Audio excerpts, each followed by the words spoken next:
Today we will see how to evaluate the integral x to the fifth power minus 2x to the fourth power plus x cubed plus 3x squared minus 5x plus 7 all over x squared plus 2x plus 5 dx. Well, this is an integration of a rational function. In this rational function, you have a fifth order polynomial on the numerator and a second order polynomial on the denominator. Please note that this is an extension of the discussion we had yesterday. Yesterday we talked about how to integrate the functions of the form 1 over ax squared plus bx plus c dx. That discussion is a prerequisite for the discussion today. If you are completely comfortable with this integration 1 over ax squared plus bx plus c dx, then you are all set to understand the materials discussed in this video. In case if you need help on evaluating the integral 1 over quadratic form, then I'll have the link posted down below in the description. Please make sure to watch that one, understand it completely, and then you can come back and watch this video, which is a little bit more complicated because the 1 on the numerator is now replaced with a polynomial. In fact, that polynomial we have here is a fifth order polynomial. Here's the solution procedure for this question.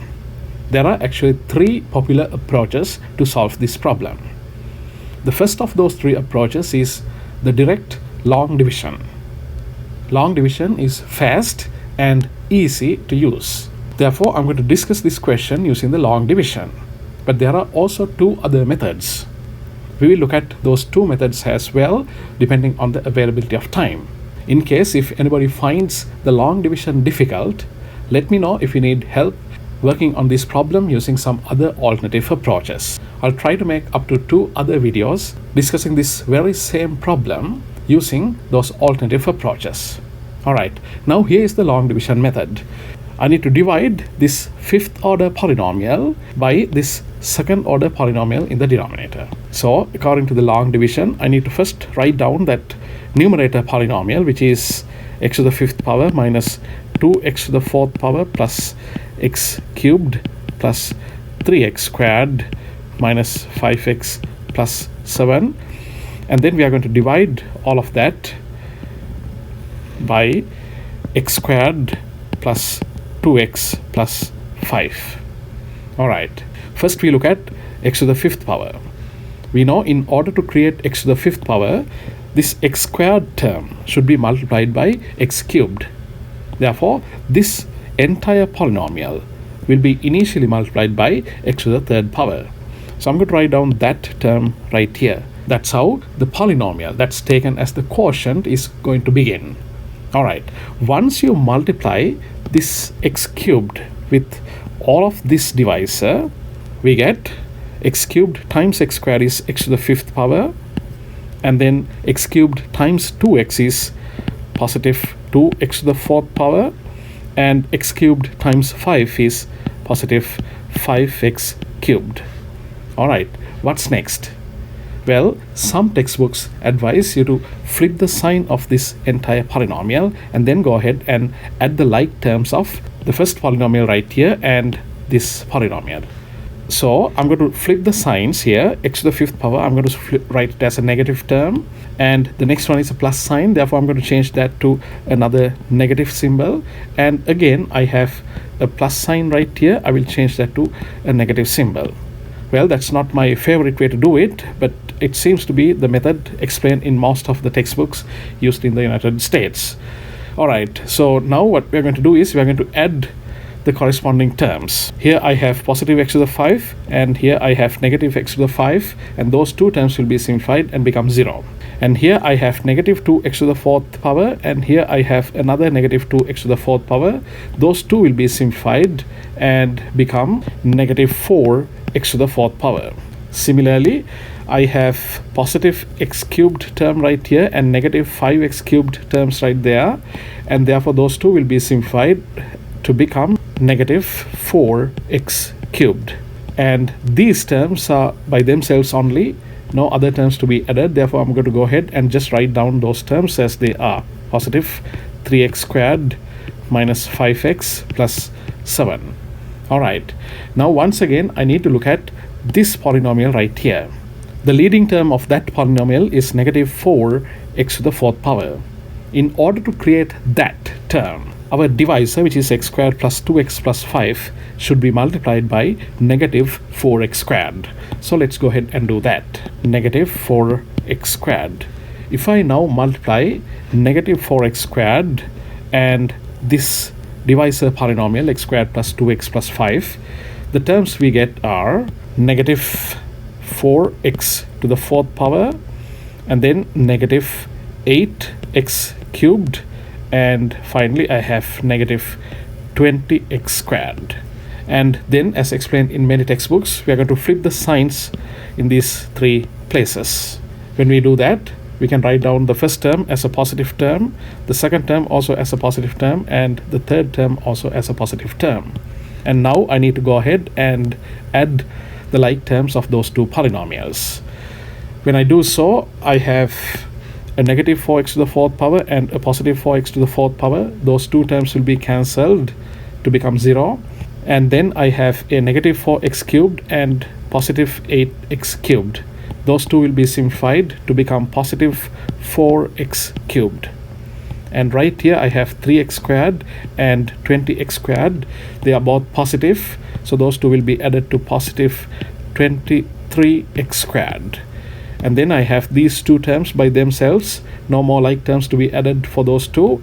Therefore I'm going to just go ahead and write those two as they are, negative 5x plus 7. Alright, now we look at this polynomial right here. The leading term of that polynomial is 4x cubed. In order to create 4x cubed, the divisor polynomial x squared plus 2x plus 5 should be multiplied by a 4x. So let's go ahead and do that. Plus 4x. In the next step, we need to multiply 4x and the divisor polynomial, which is x squared plus 2x plus 5. So when we multiply those two, we get 4x times x squared is 4x cubed, and 4x times 2x is 8x squared, and 4x times 5 is 20x. And then, as explained in many textbooks, we are going to flip the signs. So the first term will be negative, the next term will also be negative, and the third term will also be negative.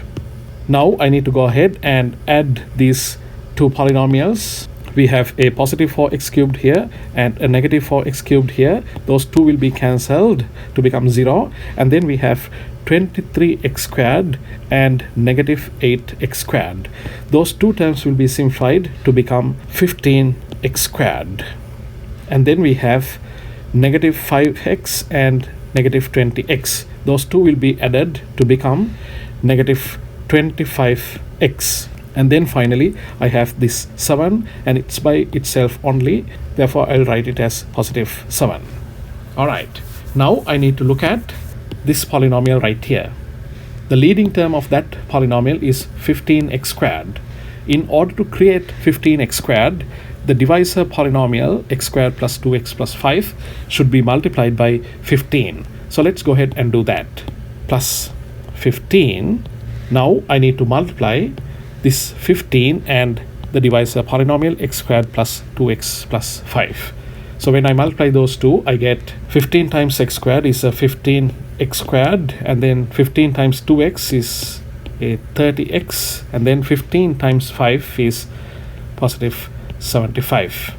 And then I need to flip the signs of each of these three terms of that polynomial. The first term should become negative, and also the second term should become negative, and also the third term should become negative. And then I need to go ahead and add the like terms of those two polynomials. We have positive 15x squared, negative 15x squared. Those two will be cancelled. And then we have negative 25x and negative 30x. Those two terms will be added to become negative 55x. And then the constant. We have a plus 7 right here, and we have a negative 75 right here. Those two terms will be added to become negative 68. Alright, when we divide this fifth order polynomial by this second order polynomial, right here we have the quotient, and this is the remainder. Let's first write down those results. We had to divide x raised to the fifth power minus 2x to the fourth power plus x cubed plus 3x squared minus 5x plus 7 by x squared plus 2x plus 5. When we divide these two terms, we got x cubed minus 4x squared plus 4x plus 15 as the quotient, and the remainder was negative 55x minus 68. Let me factor out that negative symbol. Inside parentheses I will have 55x plus 68. That is the remainder from x squared plus 2x plus 5. Alright, now we are all set to integrate this function. Basically what we have to do is integrate all of this left hand side. That will be equal to integration of all of this right hand side. Alright, let's go ahead and finish off this problem. This will be now equal to integration. Let me write down this first part as one integral and this second part as another integral. When we do that, we have integration x cubed minus 4x squared plus 4x plus 15 dx minus the second integral is 55x plus 68 all divided by x squared plus 2x plus 5 dx. It's very easy to evaluate this first integral. But how about the second integral right here? Well, we can evaluate that integral also easily if you remember this theorem. In one of the previous videos we proved that integration f prime x over fx dx, where f prime x is the first derivative of the function in the denominator f of x, this is going to be equal to natural logarithm absolute value f of x. Of course f of x cannot be equal to 0. Alright, then what I have to do is to rearrange this integral so that the theorem right here can be directly applied. Let's go ahead and do that. First of all, I will straight away go ahead and evaluate this part of the integral. When we do that, the first term becomes integration of x cubed is equal to x to the fourth power divided by 4 minus integration of 4x squared is 4x cubed over 3. And then I have plus integration of 4x is equal to 4x squared over 2, which will be simplified to 2x squared. And then I have to integrate 15, which becomes 15x. And then I have the negative symbol, and then I need to rearrange this integral. When I rearrange that integral, my numerator should be 2x plus 2, which is the derivative of the polynomial in the denominator x squared plus 2x plus 5. However, the rearrangement should not change 55x or 68. I'm going to factor out the 55. I have to integrate, and in the bottom, of course, I have x squared plus 2x plus 5. On the numerator, the first term I need is a 2x. Let me go ahead and write down a 2x.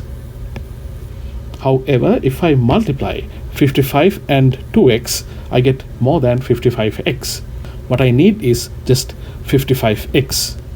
In order to ensure that I have only 55x, this additional 2 should be divided out. I'm going to divide that out as a 2. And in addition to the 2x term on the numerator, I will also need a 2. If I write down that 2 also on the numerator, by multiplying 55 halves with 2, I get 55.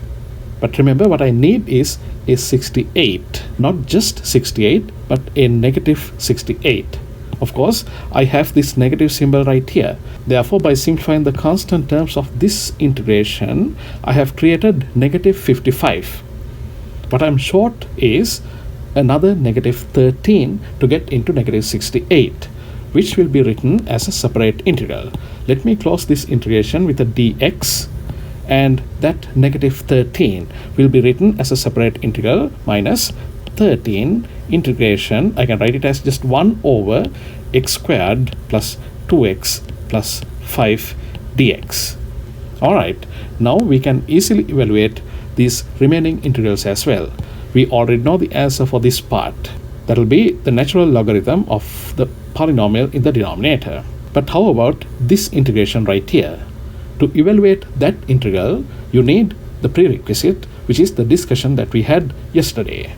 I will directly apply the knowledge from that discussion without detailed explanations. Alright, let's go ahead and write down the answer.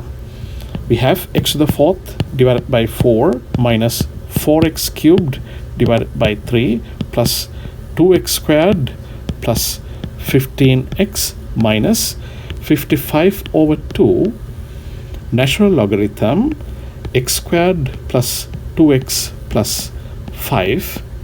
Well, of course, when you write natural logarithm, we often use absolute signs. However, with x squared plus 2x plus 5, the absolute signs are not required. That is because for any value of x, x squared plus 2x plus 5 will always be positive only. Therefore, I didn't use absolute signs here. Alright, and then I have this last integration. From the knowledge of the last video, you know that x squared plus 2x plus 5 cannot be factored. Therefore, we write it as a complete square and a positive term. And then we can go for the tangent inverse form, which means this x squared plus 2x plus 5 denominator can be written as x plus 1 everything squared plus 4, which is equal to 2 squared. And then we can write down the answer directly. For that part, the answer will be, there's this negative 13 outside. When we look at this denominator, we know that the final answer is in the form of tangent inverse. Well, if necessary, you may go for a substitution. X plus 1 is equal to 2 tangent theta, and evaluate this integral with some more intermediate steps. However, if you can remember all those steps from the last video, we can straight away write down the final answer. Therefore, it will become negative 13 over 2 tangent inverse x plus 1 divided by 2. Of course, this is an indefinite integration. Therefore, there will be an arbitrary constant which will be written as plus c. Alright, that's the complete answer for this example.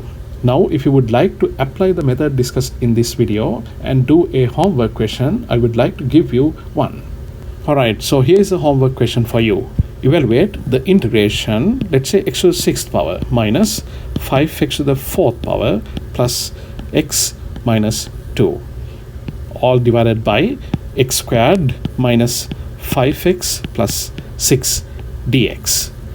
Please note that this integration has a divisor x squared minus 5x plus 6 whose discriminant delta is greater than 0, which means this second order polynomial in the denominator can be factored. Therefore, you will not need tangent inverse form when you evaluate that very last part of the integration. Instead, you can simply go for partial fractions. So I hope you can comfortably obtain the final answer for this homework problem. If you need any help, please feel free to let me know. Alright, I hope you enjoyed this video. Thank you so much.